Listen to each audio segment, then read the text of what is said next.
lab, and I'm working with my graduate student, Leroy Gia, who's a student of applied mathematics, and also my colleague, Bob Pelkovitz in physics. And I'll begin very quickly by telling you the particular problem that motivates us, and then I'll fill in a lot of details to give some background. So we're looking at a kind of shape instability of colloidal membranes. This is you see a scale bar here. This is a 2-micron scale bar. So this is a membrane which is made out of viruses. The constituent particles are viruses. And the particular phenomenon is when they are cooled, they go from a state where they're circular, flat membranes, and they're very soft objects. They're fluctuating. Their edges fluctuate. And the edges start to twist and turn into these helicoidal shapes. So this is the general problem that motivates us.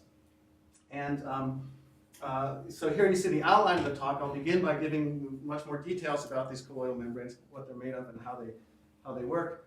I'll describe our effective theory. We're not going to try to understand all the details or include all the degrees of freedom of these membranes. And then we'll apply it to this instability and also to trying to understand the nature of the fluctuations of the edge.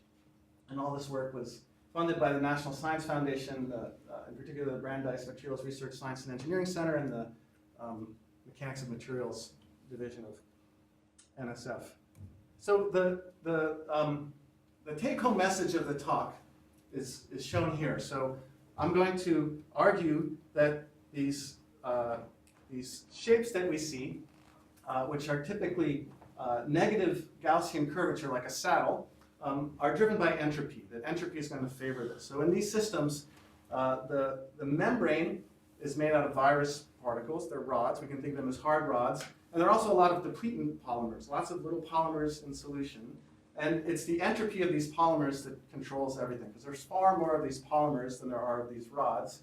And the membrane is going to take a shape to allow the greatest volume for the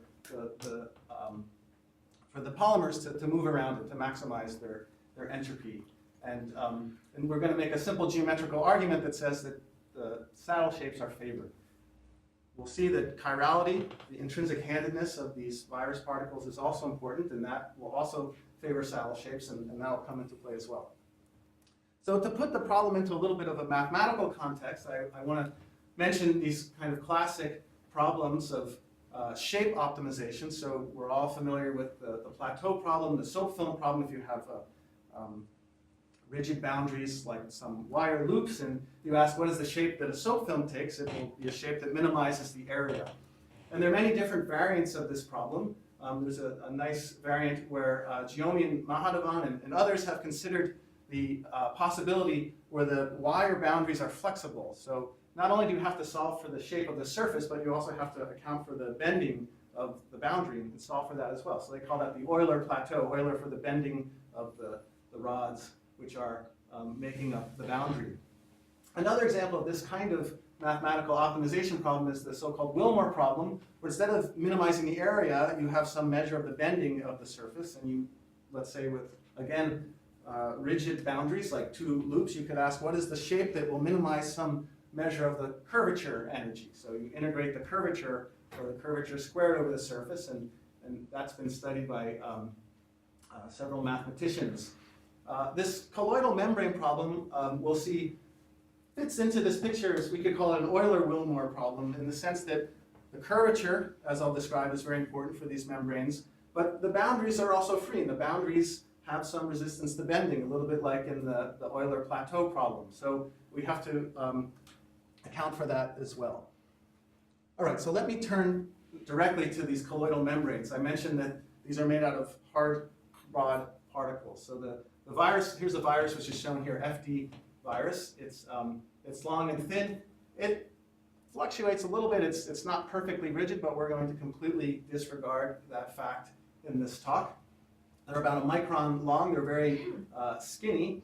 And what Zvonimir does is he makes membranes by putting these polymers, or putting these viruses in solution with the polymers. So the dextran polymers are what I call the depletants. There are many, many, many of these depletant dextran polymers. And that picture that I drew there is sort of more or less roughly to scale. So we're going to think of these polymers as small hard spheres of a fixed radius. And under certain conditions, they make these large membranes, which are a little bit reminiscent of lipid bilayer membranes, the membranes that make up our cells. And this is one reason why people are interested in these colloidal membranes. They self-assemble. Of course, they're different. These colloidal membranes are one rod thick. They're not bilayers like lipid bilayer membranes. They're not made out of these amphiphilic molecules. They're much simpler. And also, these colloidal membranes typically seem to have edges, which is unusual in lipid bilayer membranes. So there's some differences and some similarities. The main experimental difference is that these colloidal membranes are just much easier to study experimentally. They're much bigger. The constituent particles are much bigger. Things happen more slowly, and it's just easier to study them experimentally. So I think we have a diverse audience, so I'm going to just go over some very basic things. So as I implied, these rods are held together by this so-called depleting force. So there's this beautiful short paper by Asakura and Usawa that if you haven't looked at, I encourage you to look at, where the idea is just imagine you only have two of these rods, these two dark rods. And we're going to consider everything to be hard. So the rods are hard and the spheres are hard. And there's an excluded volume or depletion zone, this light blue region, where the centers of these polymers can't get into that blue region because we're thinking of these particles as hard particles. And you can see if these two rods move around, as long as those depletion zones don't overlap, the volume accessible to the polymers is the same. However, if the rods get close enough, those depletion zones overlap, and there's more white space in that picture. There's more volume for the polymers to move around it. So that's the basic idea of the depletion force. There's an entropic force which is tending to push these rods together. You can think of it like the osmotic pressure if you'd like acting. You can actually calculate things quantitatively that way. So here is a kind of phase diagram up here on the right. So this is the concentration of FD viruses on the horizontal axis, and on the vertical axis is the concentration of the dextran polymers. And you can see that there's a narrow band where there are these unbound membranes. You can tune the interaction between the particles by changing the concentration. If you add more polymers, that's going to tend to push the membranes closer together. So as you move vertically, for example, the membranes will start to stick together. And if you have too high of a concentration, eventually you'll get other phases, liquid crystalline phases, like a layered phase. So here, the rods, they start off and they form little discs, but the discs will stack up and form filaments. That's a smectic, the smectic filament, where we have these layers. So we're just going to be working in this region where they make these nice, large membranes. Again, this is a 2-micron scale bar in that figure. These membranes are fluid. So again, a nice thing about the colloidal membranes is that you can,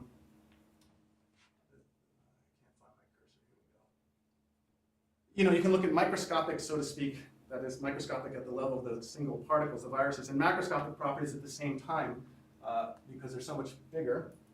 Let's try that again. So just a few of those rods have been fluorescently labeled, and they diffuse. They just do ordinary diffusion. So the membrane is fluid. So here's the mean square displacement as a function of time. So it's definitely a fluid membrane. But there's also an interesting structure to these membranes. They're made out of the rods. The rods are all parallel in the middle of the membrane, and they remain parallel as you move out towards the edge. But at the edge, they twist. They start to twist. So that's shown here in this image. It's a kind of light polarizing light microscopy. There's been a lot of processing that's been done to this image to make this. It's this so-called liquid crystal polarizing light microscopy. Basically, it's sensitive to the birefringence, whether or not the rods are tilted relative to the vertical direction. And what you see is, what this is showing you is that the rods are tilted all around the edge. So there's a kind of penetration of the twist into the membrane. The twist can't penetrate all the way in because then it wouldn't, it'd have to tear or something. But it can penetrate around the edge. And this twist penetration depth, which we'll call lambda in this talk, is typically around 1/2 micron. Even for bigger, it doesn't depend on the size of the membranes. So what we would like to do now is start to make a theory for understanding the shapes that these membranes take. And in principle, what we should do is we should keep track of the orientation of all of these rods and also of the possible out-of-plane deformation of the shape. And many people have done that. It's a difficult problem. Actually, I don't think anyone's really put all of those elements together. What people typically do is they either fix the shape, for example, take some like a minimal surface or something, and then solve for the direction of those rods for that given shape. Or look at simpler shapes like a flat shape, like a flat membrane, and then take into detailed account what the rods are doing. Those are all useful approaches. What we are going to do is to try to make a simple theory that only depends on the geometric properties of the surface. And so things like the curvature of the surface and the curvature of the edge, for example. And the motivation is that this is the kind of thing that should work for a large membrane when that twist penetration depth is small compared to the size of the membrane. So there's all this so-called liquid crystal order, or all the interesting liquid crystal physics is taking place at the edge, but that's in a very confined region. And maybe we can summarize that by just some effective quantities having to do with the edge. So let's think about the edge. So why are the rods twisted? That's maybe the first question to think about. And the simple picture is to think of the membrane now. It is a three-dimensional object. So here's a transmission electron micrograph viewed from the side showing the rounded edge of the membrane. And this blue line is supposed to be the depletion zone, right? Where those polymers they're excluded from that zone. So since the polymers can't get in there, there's a free energy cost to having the interface between the membrane and the surface. The bigger that is, the less volume there is for the polymers. And therefore, we can say that there's something like an interfacial energy. And just like droplets don't like to have sharp corners. There's more to this than being a droplet. The rods in the middle have a certain height. They don't like to change their height. But this depletion argument is going to lead to desire for the edges to be round. And how can they be round? Well, they can be round by the rods twisting. It turns out that these rods are typically chiral. They have a handedness. They're not the same as their mirror image. But at high temperature, you can make these rods achiral. So the handedness of the rods depends on the temperature. So quantitatively, what that means is that if you make a phase which is only the rods, so none of these depletant molecules, and you concentrate them enough, you get a liquid crystal phase. You get a cholesteric phase. So in a cholesteric phase, this is actually not a good picture of a cholesteric, but it gets the idea across. You imagine the rods, it's a fluid, okay, and then as you move, let's say, in this direction, in the cholesteric phase, the rods will twist. They tend to tilt. So as you change the temperature, so high temperature, it's just a nematic phase. All the rods are pointing in the same direction. It's around 60 degrees Celsius in the FD virus. And then as you decrease the temperature a little bit below 60, there's going to be a little bit of twist, a little bit more. Even in the achiral phase, the membranes that form, first of all, the membranes form and the rods still twist at the edge. So the chirality is not necessary for the twist. The chirality, of course, will tend to make the rods all twist the same way. If the chirality is, if it's just one kind of molecule and they're all the same chirality. And then we can make the observation that because we can change the chirality, and this is the observation of Zondervan-Dojic's group, because they can change the chirality can act like a surfactant for the edge. It can change the effective line tension for the edge. So the idea is that the rods are twisted at the edge here because the entropic terms want to make the edge rounded. But then there's this alternate energy. There's some desire for the energy to twist. So N here is the direction or the director. It's just aligned with the rod. So there's some desire for the rods to twist. Q naught is the rate of twisting. So if you go from Q naught being 0 to Q naught being positive or negative, doesn't matter, one or the other, just being non-zero, then the rods are getting happier and happier as you make them more chiral, because they're already twisted and they're getting, as you change the temperature, you're getting them, that twist which is set in there is getting closer and closer to the desired twist. So by making a kind of simple liquid crystal theory, K here is some elastic modulus which for twist has been measured in this system with only rods, and knowing and measuring the twist and knowing the twist penetration depth, you can come up with a kind of effective line tension where this twist will reduce the bare line tension by some amount, which is determined by the amount of handedness. Why is this temperature dependent? So I don't really know the answer to that question. It's a difficult question. So in a this is something which is generically true in a cholesteric. So why? So first of all, why do they twist? So let's start there. So the molecules are chiral. So if you take two screws and put them together, they'll twist, right? So that a cholesteric molecule does not look like a screw. If you looked at it, you wouldn't.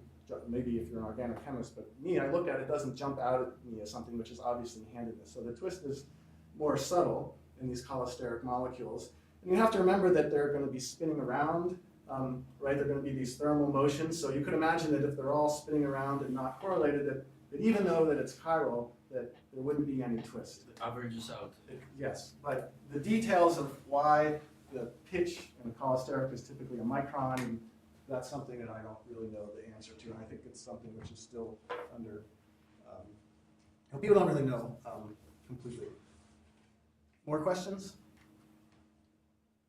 Okay, so I just made an argument for a flat membrane that we have some effective line tension. So that's going to be one of the ingredients of our theory. Another ingredient is like this Euler plateau problem. The edge has a resistance to bending. So again, we can think of this from this liquid crystal point of view. The rods have a desire to be aligned, and you can write down some liquid, this is just an estimate, you can write down some energy cost for when the rods are not aligned. In particular, if you think of the edge where they're twisted, they're all, if it's a straight edge like this, the rods are all pointing in the same direction. So then if the edge bends, you can see that there's going to be some bending energy cost, and we could compute that, or rather estimate that from a liquid crystal theory. This elastic constant K3 has not been measured for these rods, but often in liquid crystals people assume that they're all of the same magnitude. So if we assume that this K3 is the same magnitude as the twist constant, which has been measured, and we know what this twist penetration depth is, then we know the area over which the director will vary. We'll be able to estimate the gradient. We know D here is the thickness of the membrane. We can come up with an effective bending energy of the edge. We'll treat the edge just like an elastic rod with some bending energy, and putting all these things together, we come up with a bending energy which is about 100 kVt microns. That's what we expect the bending energy of the edge to be. Okay, so I have these two ingredients and we can put them together. We've got an energy now for a flat membrane. I'm not allowing it to bend out of the plane yet.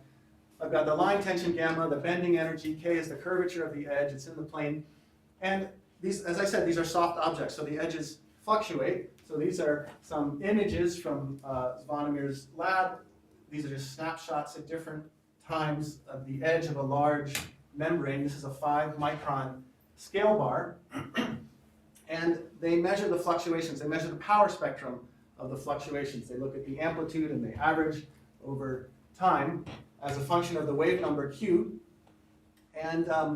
And we can, because the fluctuations are not so big, we can use the equipartition theorem to say what the amplitude should be. If u is the displacement of the edge in the plane, then we can approximate the line tension. If there's any gradient in u, that's going to lengthen the line edge length.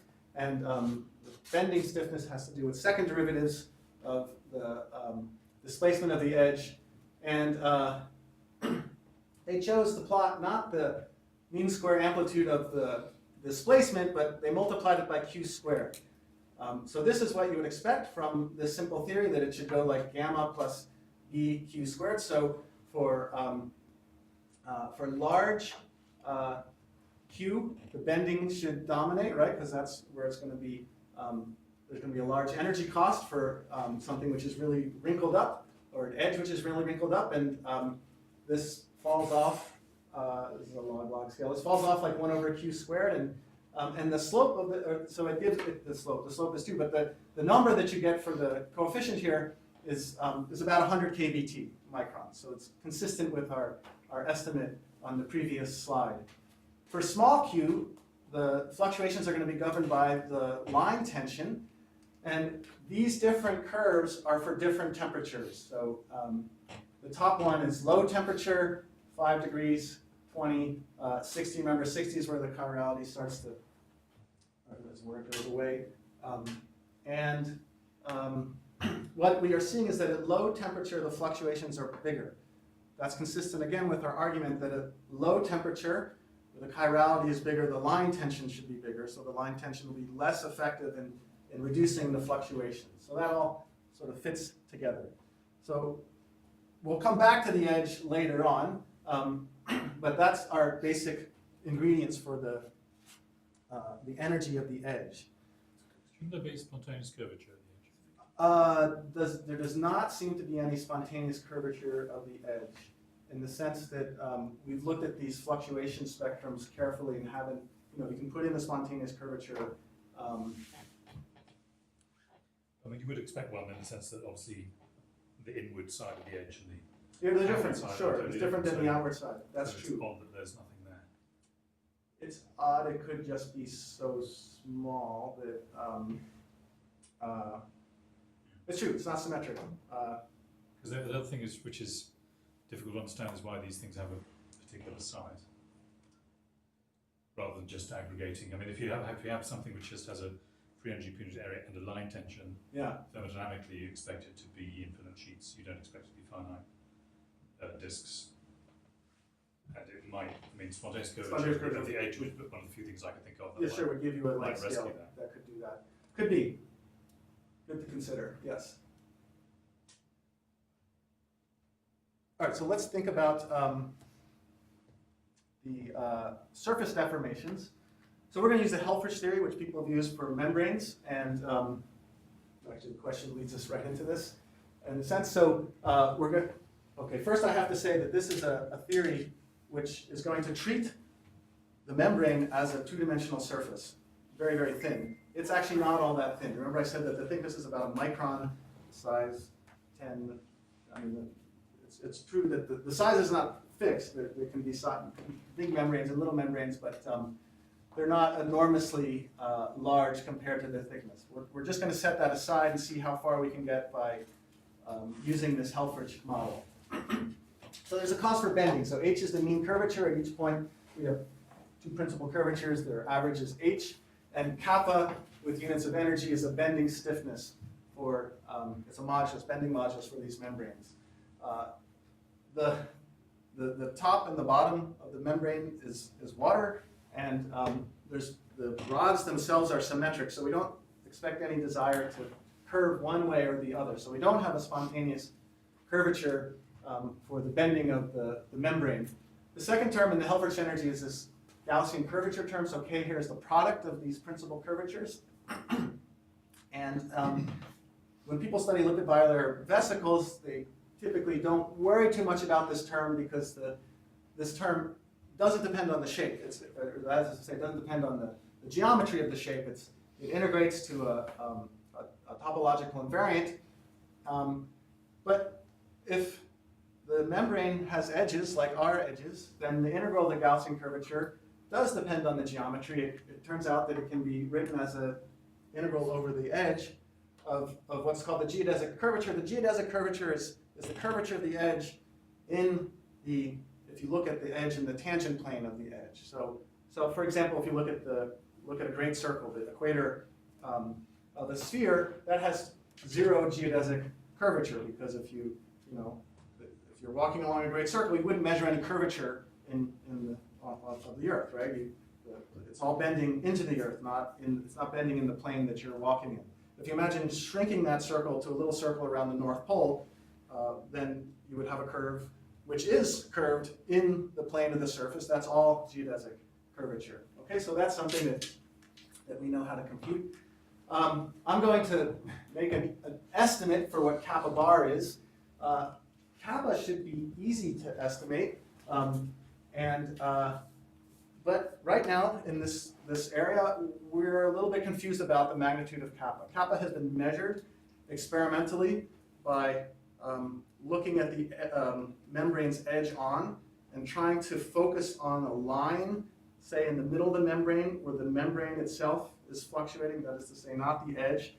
And by doing a calculation with this energy, using the equipartition theorem again, you can come up with a value for kappa that comes out to be 150 kBt. That value seems far too small compared to other things that happen in the experiments.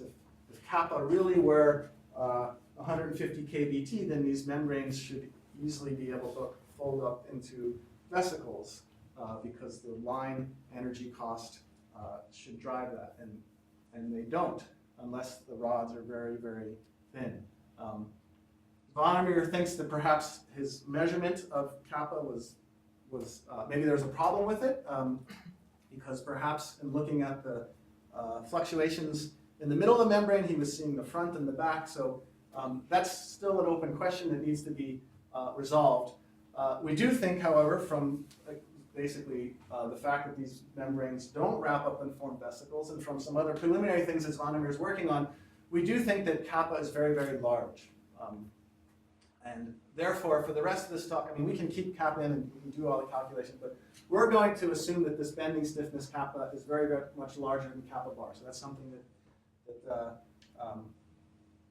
is still really under study. It has to be resolved. So let's look at kappa bar. Kappa bar, we want to this is just an estimate. It's not really a rigorous calculation of what kappa bar should be, but it's of the same nature of the previous estimate I made for the bending stiffness, a little bit more involved. Typically in lipid bilayer membranes, kappa bar is thought to be negative, favoring spheres, so things with positive Gaussian curvature. But we see in these colloidal membranes, they often make shapes of negative Gaussian curvature. So let's try to calculate it. So there are two contributions. There's one contribution which we could call an intrinsic contribution. So just like if you take a solid plate and you bend it a little bit, you could calculate what the Gaussian curvature modulus is. It's in Landau and Lifshitz, and for a solid plate, it turns out to be negative.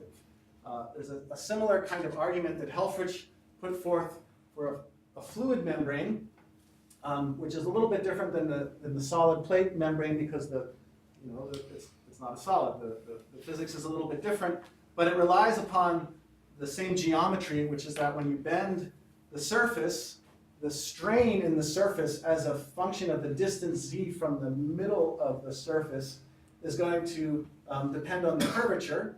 So we can agree that if you take if I take this and I bend it, I don't want to bend it, I don't want to break it, the outside is going to be longer than the inside. So that's this first term.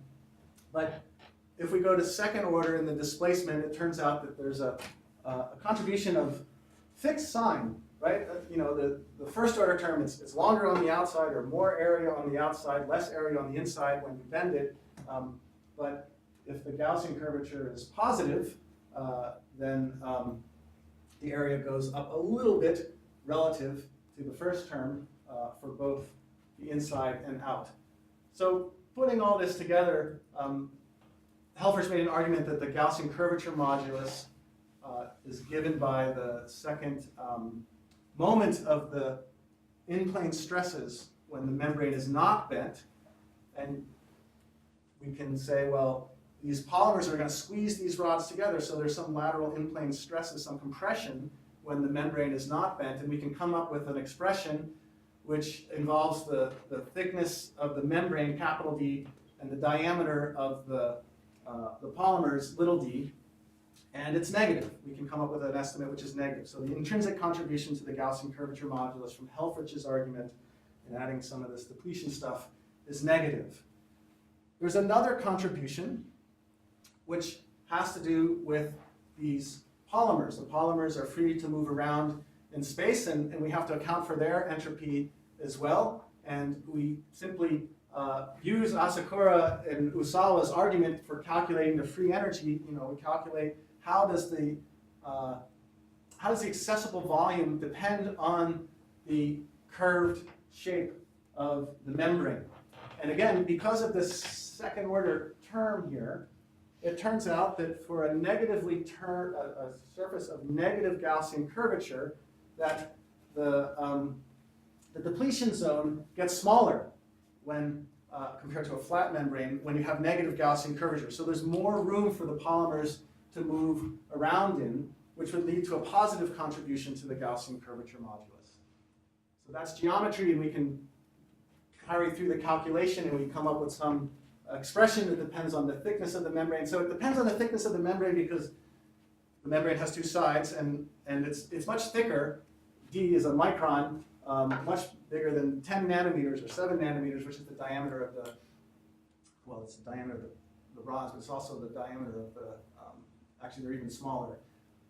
So we come up with an expression. And this argument, it's really the same argument that Milner and Witten made for the contribution to the Gaussian curvature modulus for a polymer brush, where if you imagine a surface, let's say it's flat and it's got some polymers attached to it, and there's some free energy cost for that system, and then you put it into a configuration with negative Gaussian curvature. What I just argued here is that the region here is where the polymers are sitting is smaller and they're squeezed together more. There's going to be a positive energy cost. So they argued that in this different system, the Gaussian curvature modulus should be negative, that there should be cost to this, so to negative Gaussian curvature. So it's the same kind of geometrical argument. So we can put these two terms together, this intrinsic and polymeric contribution, and the polymeric contribution wins. We come up with some expression for the Gaussian curvature modulus, which we estimate to be about 200 kBt.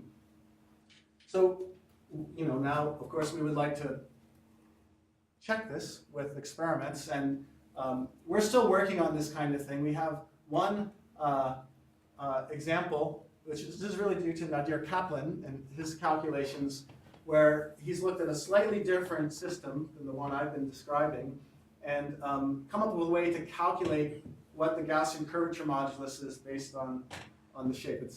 I can't really do it justice here. I'll just give you the briefest of a description. So here, again, is one of these membranes, but now you notice it has some cuffs in it. So this is a membrane which is made not out of a single component of rods. It's made out of two different kinds of rods. It's a mixture of right and left-handed rods. So you have these FD viruses, and they do a kind of point mutation. So there's a protein that they mutate, and again, it's a subtle thing that it goes from having one-handedness to having the other-handedness when you have them alone in the bulk liquid crystal solution. But otherwise, because it's just a small mutation, the shape is pretty much the same. The rods are the same length, they're the same diameter, the same coarse shape. When they mix these rods in a membrane, so now we have a two-component membrane, they don't phase separate, and instead of seeing those smooth edges, you see these cuffs. And what you cannot tell from this picture is that these bulges sometimes, well, they actually very orderly, let's say this one goes below the plane of the screen, and this one comes above the plane of the screen. Below and above, there's always an even number, so they go up and down, up and down, there's a cuff. So in the mixture where it's achiral in the sense that if you take the same ratio of right and left-handed rods and make a liquid crystal phase out of them, there's no chirality. That's what we mean by achiral. So if we look at that mixture and make a membrane with that ratio of left and right-handed, you see that these lobes are all about the same size. And again, there's a kind of fluctuation in the length or the size of the lobes.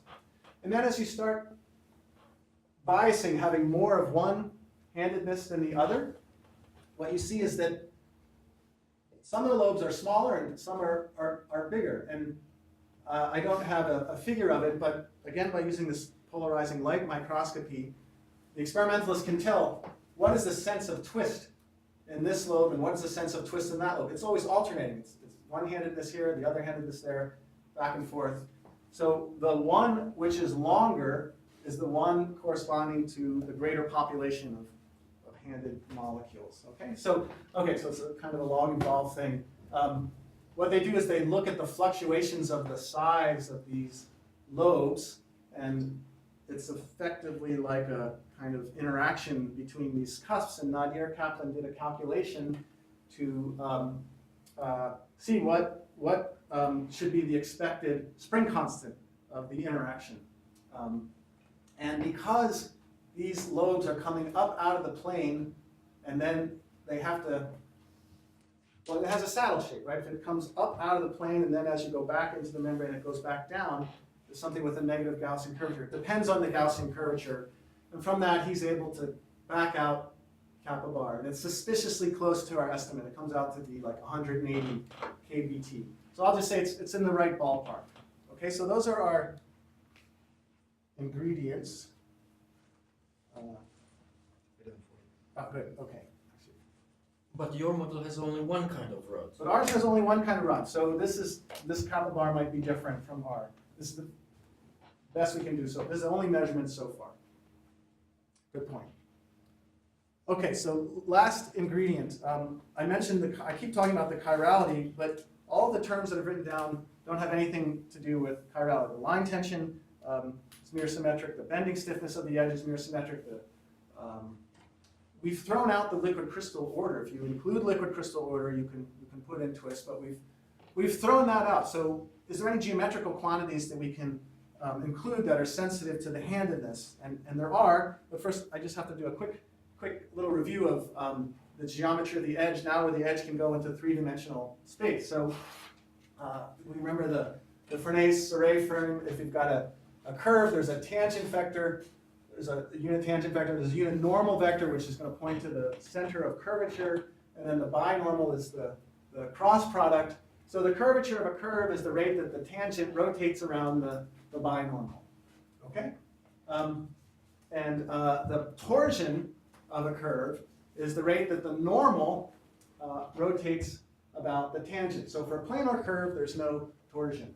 A helix, think about a helix, you've got this helical line, which I didn't draw very well, going around this green cylinder. The center of curvature is the center, the axial line running up the center of the helix. So the normal is always pointing towards that. The normal is rotating around z.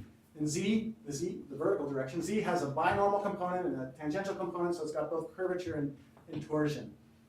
So that's the torsion. It's the rate that the normal, the curve rotates about the torsion. And that is a handed quantity. It depends on, its sign depends on whether the helix is right-handed or left-handed. So can we use that? Can we put an energy? Can we make an energy for the edge that depends on the torsion? And immediately we run into a little bit of a problem, which is that, well, we would like to describe edges that are straight. And what do I say the torsion is? I can say what the tangent vector is for a straight curve, but what do I do for the binormal? The normal could just sweep around, could rotate around. It's not really well defined. But for the edge, it's not just a curve. It's got some structure to it. The inside is different from the outside. And in particular, it has a normal vector. That is to say, there's the normal vector to the surface, which I called NC here. So there's another kind of torsion. There's the so-called geodesic torsion, which is the rate that this normal vector to the surface at the edge rotates around the tangent. And that's a well-defined quantity, even if the edge is straight. And it is sensitive to the handedness of the system. And we have not derived, so we can make an energy term out of this geodesic torsion. We can say that there's some spontaneous torsion, or spontaneous geodesic torsion, some desire for the edge to twist. Now, I want to emphasize, we're just being phenomenological here. I'm just trying to imagine all the possible terms that are consistent with the symmetry and and are of low order, and we're just going to say they have to be here. We haven't derived this from some liquid crystal energy, which would be nice to do. So there's again going to be some effective bending stiffness, B prime. We don't know what this is. We're just going to say it's about the same as the edge bending stiffness, because by dimensional analysis it has the same magnitude. And so there's a preferred torsion. So this preferred geodesic torsion should be proportional to the twist, the Q naught that I was talking about earlier of the molecules. So there's some cross term here, tau g times tau g star. So I'm going to call this combination B prime times tau g star C star. That's our going to be our effective parameter. So we're taking B prime to be equal to B, and now we've got this chiral term, which is only at the edge. So here's everything again. So we're taking the bending stiffness to be very, very large. So let's just make the presentation simpler. So I'm only going to consider surfaces that are minimal, have zero mean curvature. We've got the line tension of the edge, the bending stiffness of the edge times k squared, and then the same cost for having geodesic torsion. Gaussian curvature is important. And finally, there's something which will give us a preference for one handedness over the other. So what controls the rippling and stability? We're not going to solve this problem. We're going to look at a much simpler problem, which is the problem of the instability of an infinite edge. So we have a semi-infinite, a surface. So it's going off to infinity to the left, but it's got this infinite edge here. And we're going to ask, when does this energy prefer the edge to be rippled, as I've drawn there? So now I can speed up. So I can finish in the next 10 minutes. The problem is here. So again, here's the straight edge, and here's the rippled edge. So we're going to look at the edge. So okay, so what are all these things? So y is along the edge, and x is perpendicular to the edge. So the edge, the curve RC is the edge, and it can have a horizontal component, an in-plane component, and a vertical component. So U is horizontal, that's what we used before, and V is vertical. Zeta, we're looking at small deflections, so zeta is the fluctuations of the surface. It's a minimal surface, so it's a harmonic thing, so we can solve for what the height is. And now we have to figure out what the energy is. So now I've got the height in terms of the displacement of the edge, the vertical displacement of the edge, and I can stick that into the energy and get an energy that depends only on the shape of the edge. It's got some vertical components, dq, these are Fourier components, and horizontal components. So this term is what we saw before. We've got the line tension times gamma squared, the bending stiffness times q to the fourth. There's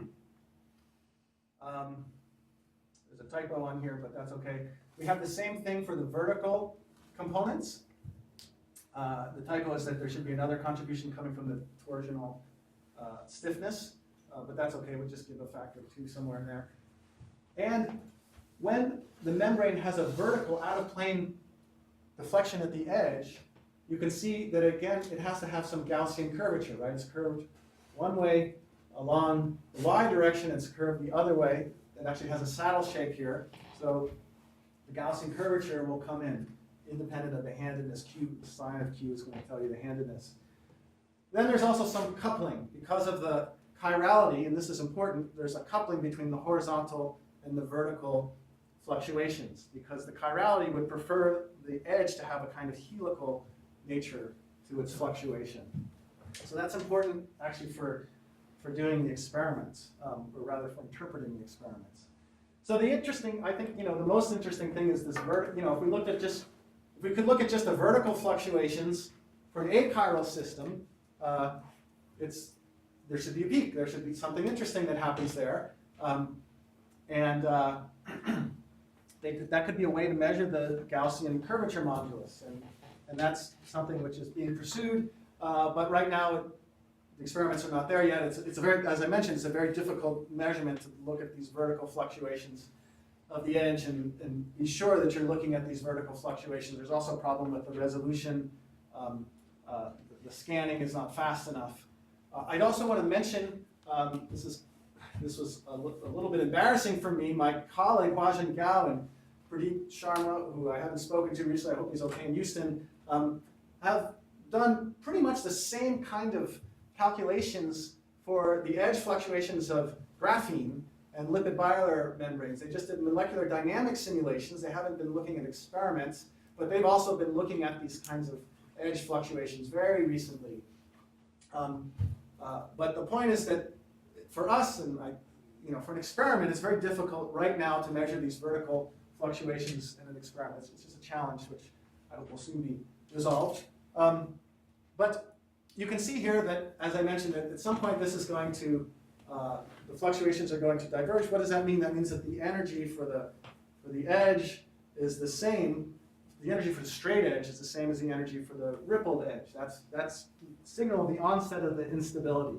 So we could make a little phase diagram if C star is on the x-axis here. So if it's achiral, we're just moving up in the vertical direction, and there's some critical value of that Gaussian curvature modulus, which will depend on the line tension. As you make the line tension gamma bigger and bigger, that's going to resist the rippling of the edge. So we have a kind of phase diagram simply, and of course, if there is some chirality, that can also drive the instability, because that the chirality is giving a preference for the edge to twist. Now, I mentioned that these vertical fluctuations are difficult to measure. The experimentalists right now can only look at the horizontal fluctuations, but our formula tells us how we can see the effects of chirality and the Gaussian curvature modulus in the horizontal fluctuations. Because remember, because the system is chiral, there's a coupling between the vertical and the horizontal fluctuations, and therefore kappa bar is going to enter. So this is, again, the power spectrum, the plot of the mean square amplitude of the fluctuations as a function of Q for different chiralities. Light blue is 50 degrees Celsius, so that's less chirality. Increasing chirality means smaller line tension, and you see this peak developing. There's a couple caveats. So there's experimental data here, and then there are our fits. We fit two things, the line tension and C star. And again, they're reasonable values. As we change the temperature, those are the two things we fit to try to get some kind of agreement. So the message is that a peak is observed in the fluctuation spectrum, and this peak corresponds to the development of these ripples. The length scale is right about the length scale that is seen where the ripples develop. This is different from the plot I showed you earlier when we were looking at the in-plane fluctuations of the edge. And this is another one of these mysteries. This is a different sample.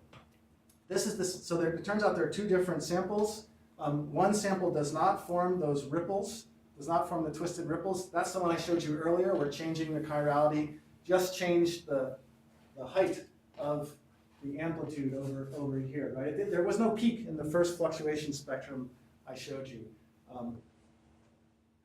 It's not clear what the difference is between these two samples, other than that, one expresses its chirality, other doesn't. Who knows what happens sometimes? Maybe there's a mutation or something, and the virus is not the same as what you thought it was. But anyhow, here we see this peak, and it's and again I want to emphasize that this is the in-plane fluctuations, and we can't. It's not really. It doesn't depend enough on the Gaussian curvature modulus for us to really give a sharp measurement of the Gaussian curvature modulus. All we can say is that we use a value of 150 kBT for all of these curves, and that seems reasonable. So again, the message, and I'll conclude here, is that we have tried to push a simple effective geometric theory as far as we could. It's only going to be valid when that twist penetration depth is small compared to the size of the membranes. We made an argument that for entropic reasons, the Gaussian curvature modulus should be positive, which is not unprecedented, but is somewhat unusual. And and then we made a calculation that this rippling instability we think is driven by the Gaussian curvature modulus and the chirality. there's a lot of people who've worked on this. Like I mentioned, Leroy Gia and Bob Pelkovitz. I've had some nice discussions with Randy Kamian, who also had this idea about the positive Gaussian curvature modulus from entropy. Bob Meyer, Thomas Gabod, Nadir Kaplan, I mentioned, did these calculations for the cuspy membranes, and others in working with Tranimir Kojic. So I'll stop here and take any questions.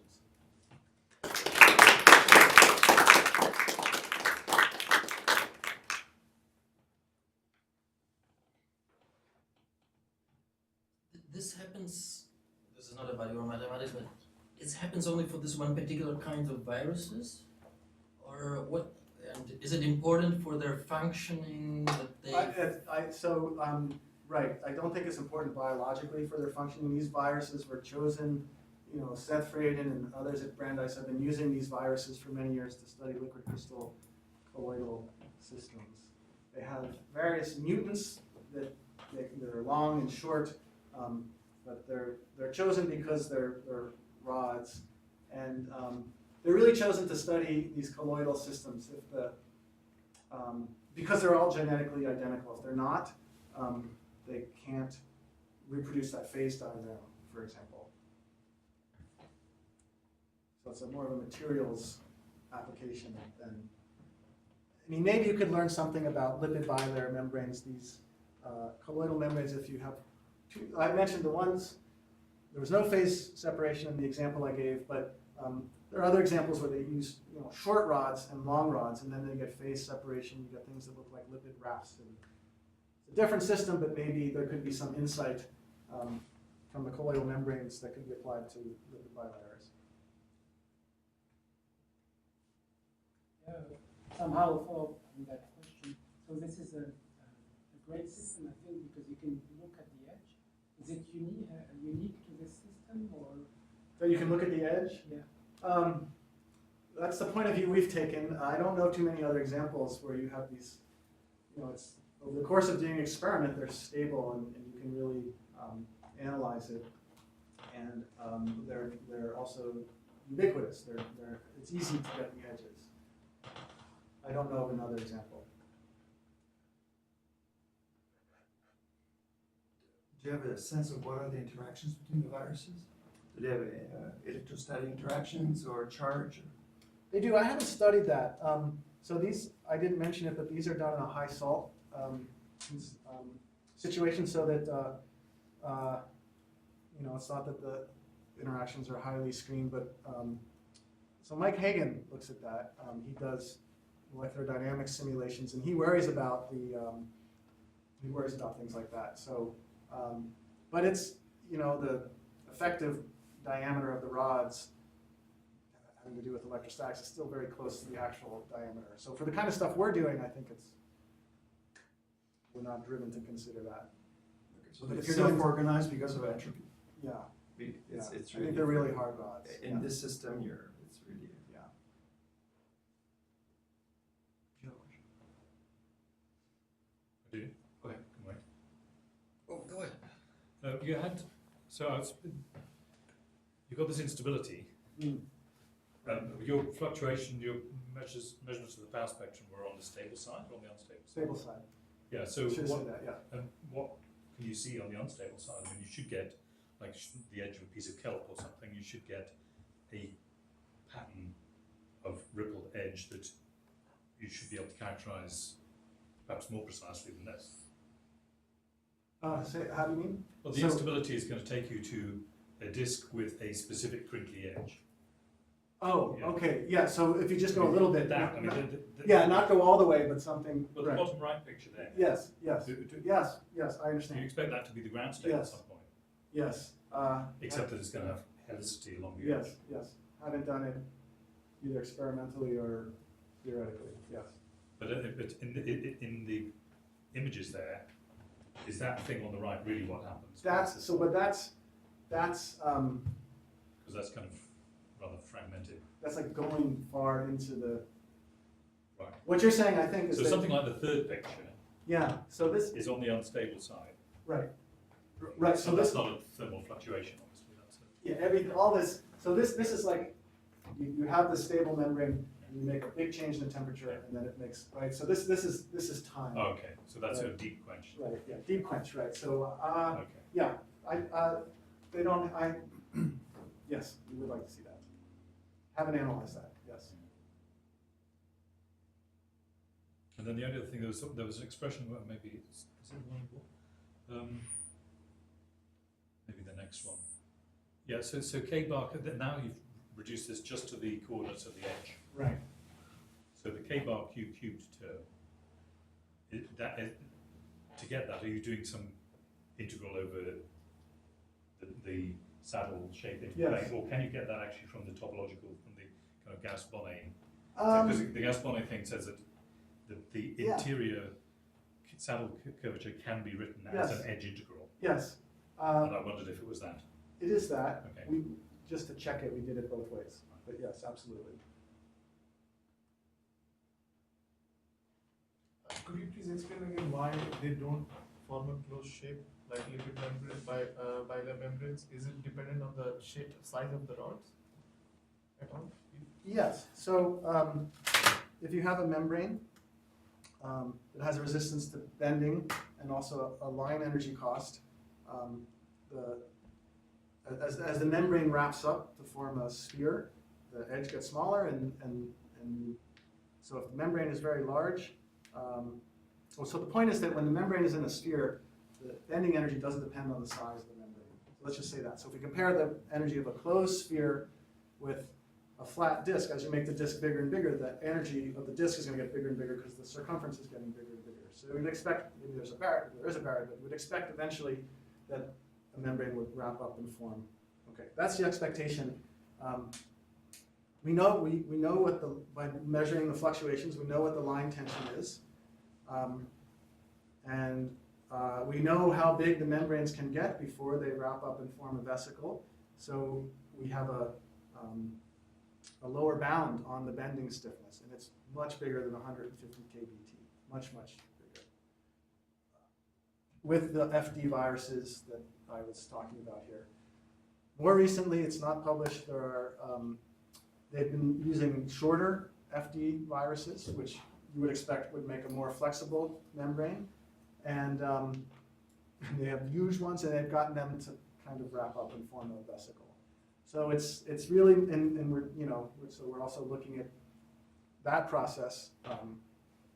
But it just seems that for some reason that we don't quite understand, if you go back to this Helfrich argument, it's what you would think for a plate. If you know what the Young's modulus is for the membrane, you know the thickness, you should be able to calculate the bending stiffness, and that there's just some confusion there, and that is, it's getting straightened out, but it seems that it's much larger than kappa bar. Can you remind me, with that calculation with the plate and the Yeah. perimeter, if you increase the line tension at fixed size, there's a barrier, but does it eventually goes away altogether? It does eventually the go away. spinodal, so your bound Yes. comes from the spinodal point. Because I mean, if it's hundreds of kT for kappa, the barrier is still big while it's there, Right. but eventually there's no barrier at all, and it really just folds. Yes, Yeah. that's correct.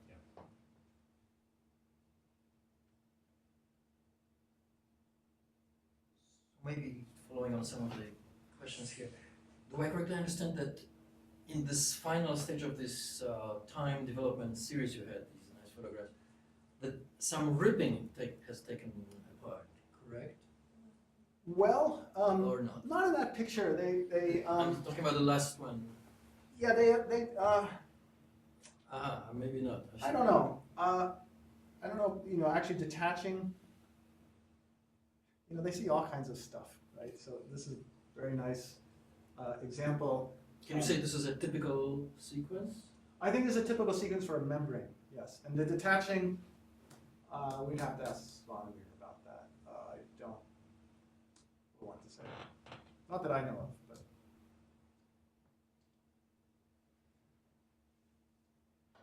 And your hope is to understand maybe the scale of these ripples and how. Yeah, so this is something, this scale is Yeah. comparable to this twist penetration depth, so this is precisely where this theory I've been using doesn't work. That hasn't stopped us from trying, and we've been analyzing just to see again how far we can get. So they can do things. They can take up here in the stable where the flat disc is stable. They can grab onto it with laser tweezers and pull onto it, and eventually, first it kind of deforms like a lens, and then it'll twist. It'll wrap up, and we've been able to see that out of or actually my student Leroy Gio was able to see that happening, but we're a little bit sidetracked now because, as I mentioned, here we shouldn't expect to use this effective theory, so we're looking at a simple problem where we put both in, like an axisymmetric problem. Understand that first, and then we'll come back to that. Any more questions? Oh, that one. All this is in water, right? Yes. What happens when it dries? I'm sure the experimentalist has seen that. I don't. It's a good question for the experimentalist. Since I don't do the experiments, it's not a natural question for me, but sure. Don't know. Probably interesting. Probably interesting. Yes.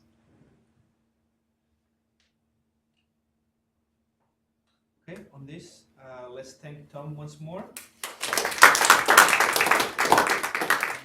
Invite you tomorrow, for those of you who came late, tomorrow we have a talk at 3 right here, and then the reception at 4.